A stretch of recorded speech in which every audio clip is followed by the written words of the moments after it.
चलिए जानते हैं आज की देश और दुनिया के सिलेक्टेड काम की और महत्वपूर्ण 50 बड़ी खबरें मात्र 10 मिनट में। और अभी तक आपने वीडियो को लाइक नहीं किया है तो वीडियो को लाइक कर दे। बिहार में शराबबंदी का कानून लागू है। राज्य के अंदर शराब पीना या इससे जुड़ी किसी भी तरह का कारोबार करना गैर कानूनी है। ऐसे में इसको लेकर कठोर सजा का भी प्रावधान है। बावजूद इसका सही हल क्या है वह किसी से छुपा नहीं है। ऐसे में अब एक ताजा मामला सीतामढ़ी से निकल कर सामने आ रही है, जहाँ शराबबंदी के बावजूद सब्जी के ठेले पर कर शराब को बेचा जा रहा है। जानकारी के मुताबिक नए साल पर भारत नेपाल बॉर्डर स्थित बैरगनिया प्रखंड में खुलेआम नेपाली शराब सोफी बेचा जा रहा है, जिसका एक वीडियो सोशल मीडिया पर तेजी से वायरल हो रहा है।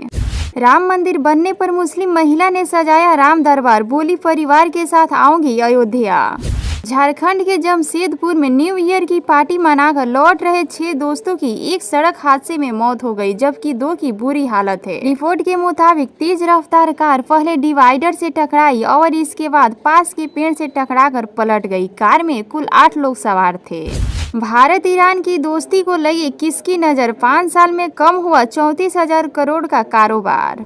देश में इन दिनों कोरोना पैर पसार रहा है। लगातार कोरोना के नए मामले सामने आ रहे हैं। पिछले 24 घंटे में देश में कोरोना के कुल 263 मामले सामने आए हैं, जिसमें करीब आधे मामले केरल में दर्ज किए गए हैं। टोक्यो के हाईनेड एयरपोर्ट पर जापान आइसलैंड के एक विमान में आग लग गई है। यह हादसा तब हुआ जब विमान रनवे पर मूव कर रहा था और इसकी टक्कर जापान तट रक्षक विमान से हो गई। विमान में 300 से ज्यादा सवारी मौजूद थे, इसमें से 5 की मौत हो गई है। बस, ट्रक और टेकर चालकों ने देशव्यापी हड़ताल कर दिया है। मंगलवार उनकी हड़ताल का दूसरा दिन है। हड़ताल से पूरे देश में ईंधन आपूर्ति प्रभावी हो गई है। पेट्रोल पंपों पर लंबी कतार देखने को मिल रही है। चालक हिट एंड रन मामले को लेकर केंद्र सरकार द्वारा लाए नए कानून का विरोध कर रहे हैं। भारतीय न्याय संहिता के तहत हिट एंड रन मामले में सख्त जेल और जुर्माना का प्रावधान है। इसी के खिलाफ ट्रक, बस और टेकर चालकों ने 3 दिवसीय हड़ताल शुरू की है। बाजार में कीमतों को नियंत्रित करने के लिए सरकार ने पिछले साल प्याज के एक्सपोर्ट पर रोक लगा दी थी। यह फैसला 31 मार्च तक प्रभावी रहेगा, लेकिन अब कीमतें नियंत्रण में है। ऐसे में उम्मीद की जा रही है कि सरकार आने वाले समय में यह प्रतिबंध हटा ले। नए साल से ठीक एक दिन पहले 31 दिसंबर को नीतीश कैबिनेट में मंत्रियों ने अपने संपत्ति का ब्यौरा सार्वजनिक किया। इसमें बिहार के मुख्यमंत्री नीतीश कुमार से ज्यादा पैसा इनके डिप्टी सीएम तेजस्वी यादव के पास है। मुख्यमंत्री नीतीश कुमार के पास नगद पैसा 22,552 रूपए है। 3 अलग अलग बैंक में 48,000 रूपए जमा है। उनकी कुल चल संपत्ति 16,84,000 रूपए है। इनमें से 11.32 लाख रूपए की एक फोर्स कार भी शामिल है। उनके पास दिल्ली के द्वारका में 1000 वर्ग फीट का एक फ्लैट है। नीतीश कुमार ने 2004 में इस फ्लैट को खरीदा था, तब इसका मूल्य 13.78 लाख रुपए थी। फिलहाल इसका मूल्य 1.48 करोड़ रुपए है। सीएम नीतीश कुमार के पास 13 गाय और 10 बाछा बाछी है। प्रधानमंत्री नरेंद्र मोदी ने सोमवार को देशवासियों को नव वर्ष की शुभकामनाएं दी और कामना किया कि यह वर्ष सभी के जीवन में समृद्धि लाए। उन्होंने सोशल मीडिया मंच एक्स पर एक पोस्ट कर कहा, सभी को 2024 की हार्दिक शुभकामनाएं। प्राण प्रतिष्ठा समारोह में जो नहीं जाएंगे उन्हें हनुमान जी ले जाएंगे। केंद्रीय मंत्री धर्मेंद्र प्रसाद ने विपक्ष पर कसा तंज। अयोध्या में राम मंदिर प्राण प्रतिष्ठा समारोह की तैयारियां जोरों पर है। 22 जनवरी को देश भर के संतों को शामिल होने की उम्मीद है। हालांकि प्रत्याशी के बीच एक चिंताजनक घटनाक्रम हुआ है, क्योंकि ईमेल के माध्यम से मंदिर को बम से उड़ाने की धमकी मिली है। इस अशुभ संदेश में मुख्यमंत्री योगी भी शामिल है। जानकारी मिलते ही पुलिस ने तुरंत FIR दर्ज कर लिया और जाँच जारी है।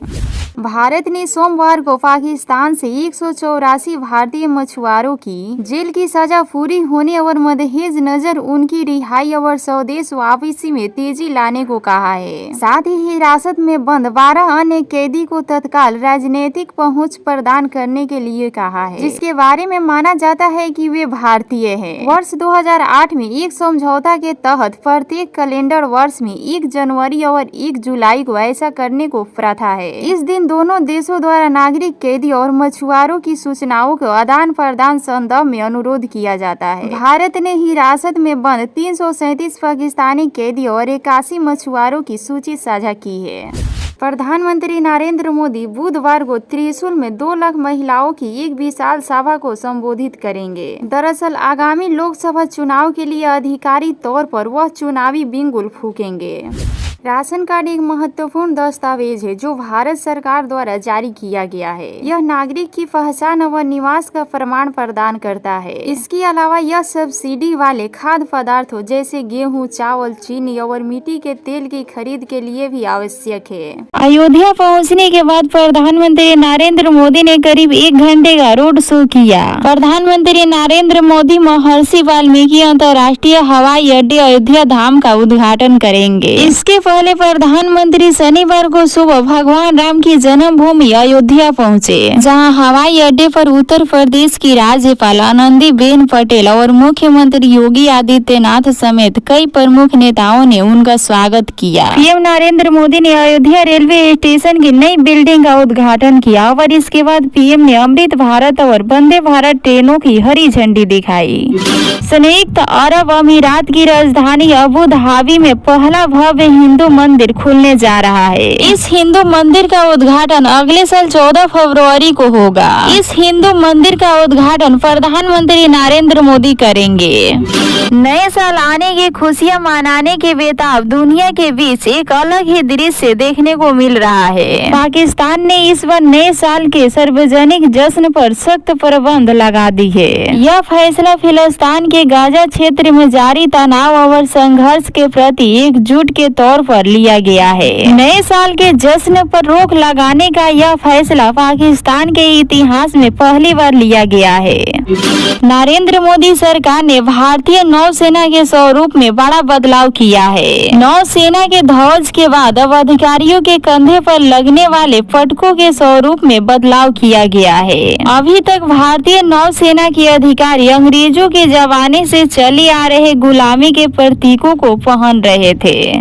नए साल में लोगों को महंगाई से राहत मिल सकती है। केंद्र की मोदी सरकार देश की जनता को न्यू ईयर्स गिफ्ट देने की तैयारी में है। दरअसल कुछ मीडिया रिपोर्ट का कहना है कि सरकार ने नए साल पर पेट्रोल और डीजल के दाम में भारी गिरावट कर सकती है। इसके लिए तेल कंपनियों से बातचीत चल रही है। अगर बातचीत में सहमति बन गई तो जनता को नए साल में महंगाई से थोड़ी राहत का तोहफा मिल सकता है। अगर ऐसा हो सकता है तो इसका असर झारखंड में देखने को मिल सकता है। जाहिर है कि अगर देश भर में फ्यूल रेट में गिरावट होगी तो झारखंड में भी पेट्रोल डीजल के दाम घटेंगे।